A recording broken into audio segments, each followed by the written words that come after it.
First of all, magandang umaga sa inyong lahat. Magandang umaga, sir.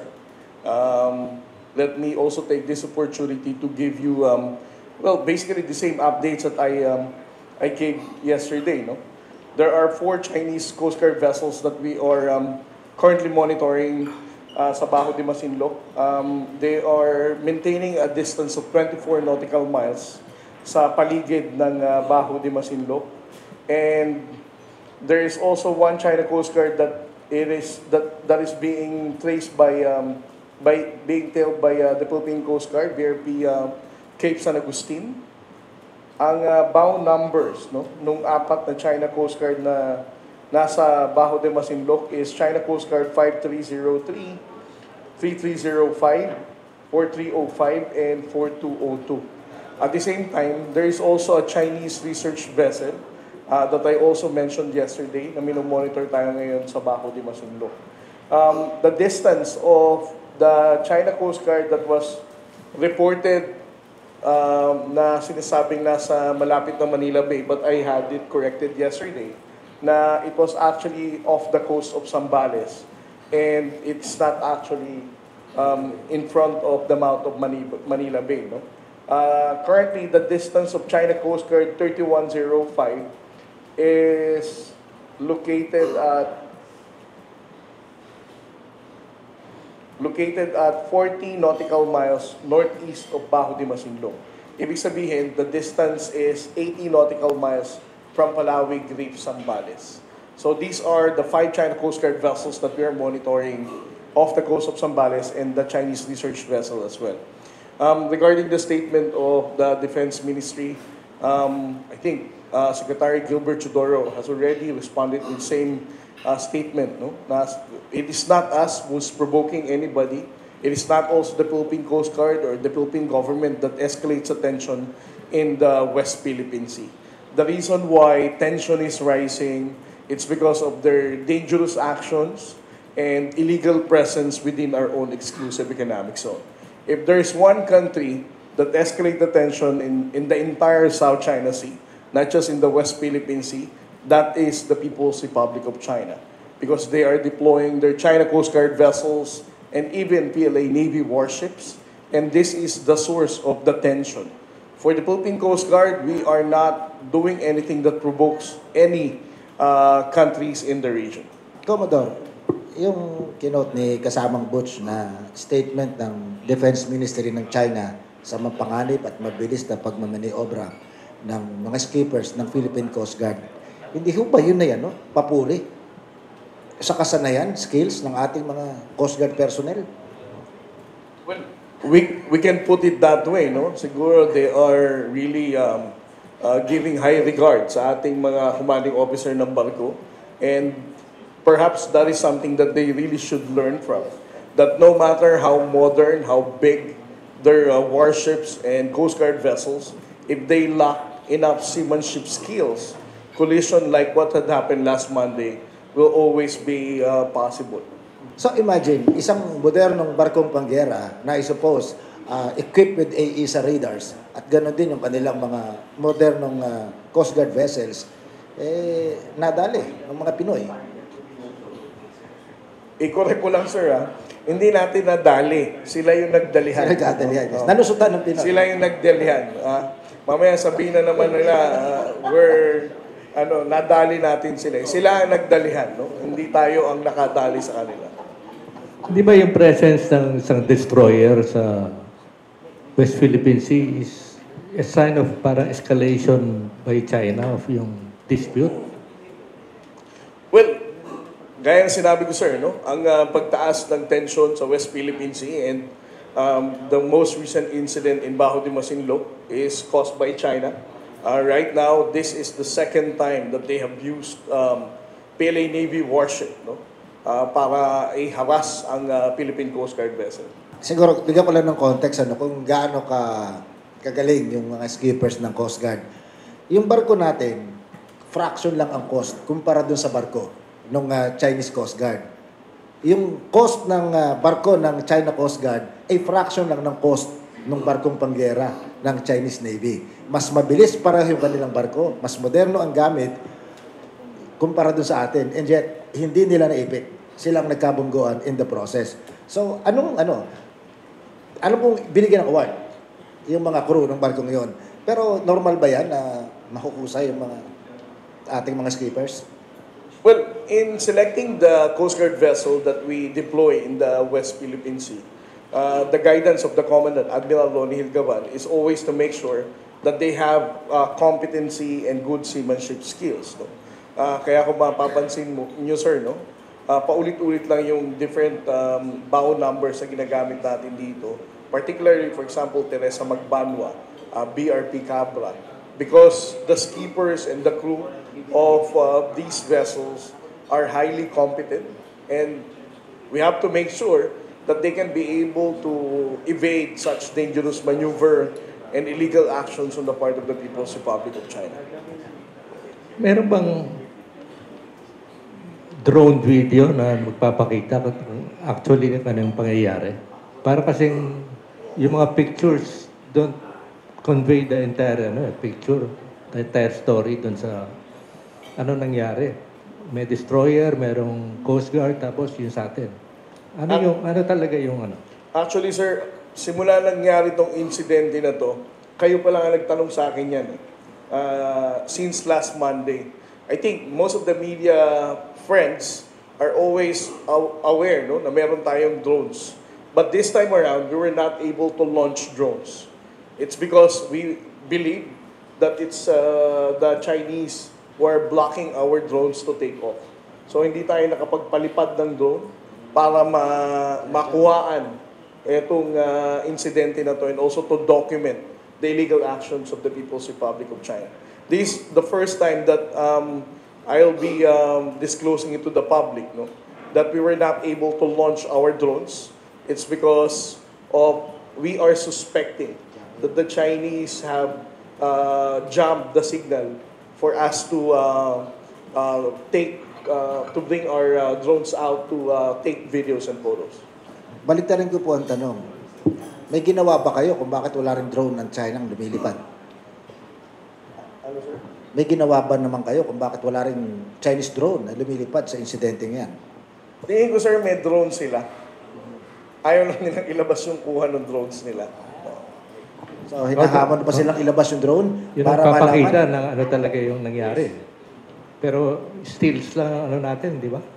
We rely on photographs. Even the videos, no, na nirelease ng Global Times itong mga nakaraang araw, which is a Chinese propaganda media outlet, no, they never released videos that would show the collision that had happened and the presence of the PLA Navy warship.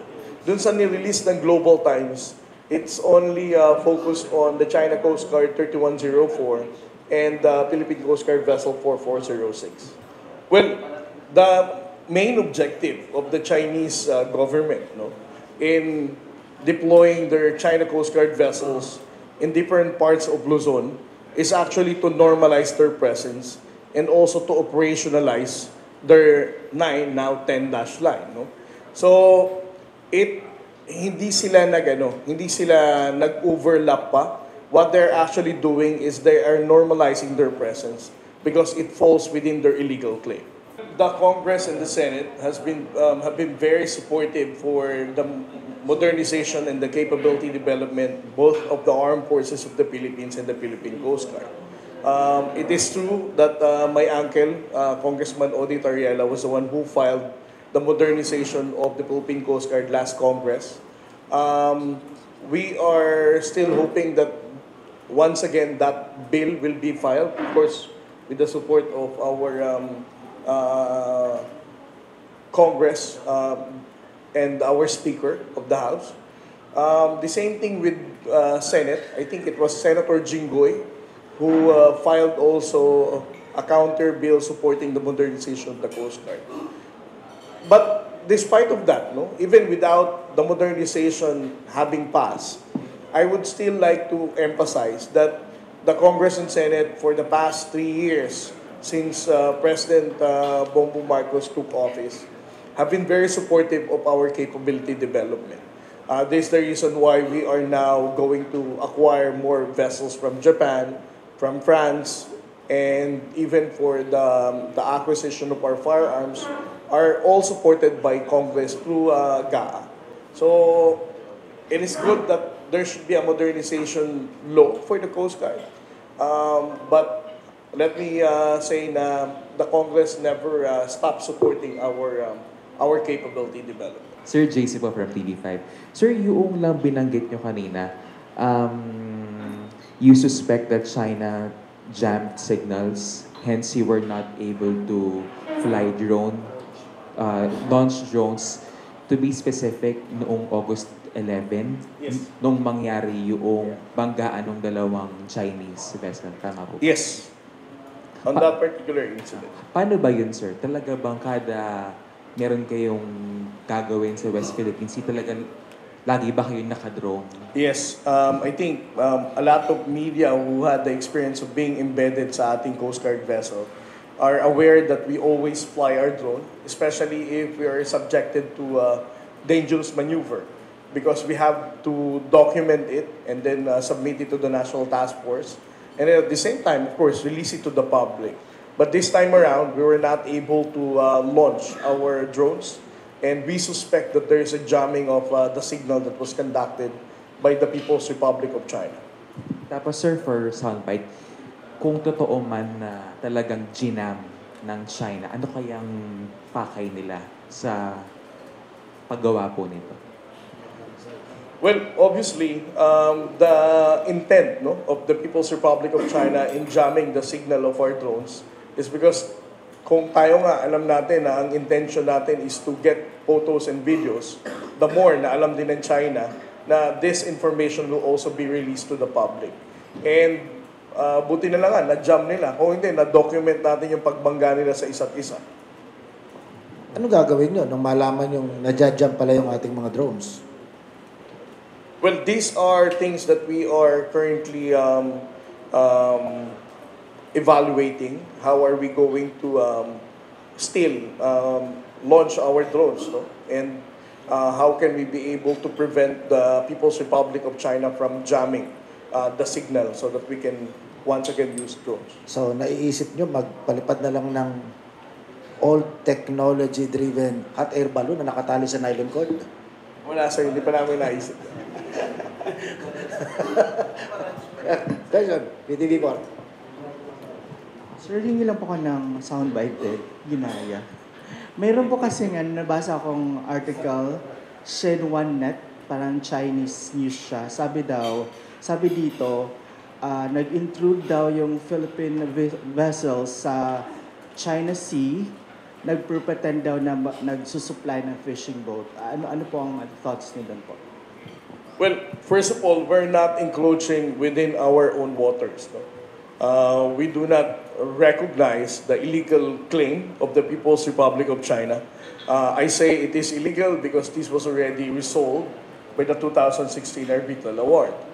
Secondly, we're not pretending that we are providing relief and fuel subsidy to the Filipino fishermen. Kung makikita nyo naman, no, yung nangyari last Monday, we even have to muster the Filipino fishermen even after the incident so that they can be able to receive the fuel subsidy. Mahirap naman sigurong mag-stage ng ganitong kunya-kunyarian, although alam naman natin sa China, magaling sila dyan. But on our part, we don't stage this kind of fuel subsidy because it would require ordinary Filipino fishermen. Mga ordinaryong mangingisda ito. It's not the government who's, alam mo yun, parang it's very difficult for us to tell the Filipino fishermen, kunyari mamigay tayo ng fuel, di ba? Kung napanood nyo ang food delivery, you can really feel how hard it is for the Filipino fishermen to go there. So, yung sabihin niya mag-stage tayo ng kunya-kunyari ang relief food, I think that's, you need to have a very, parang umaga, matinding imahinasyon para masabi mong magagawa ng Pilipinas yan.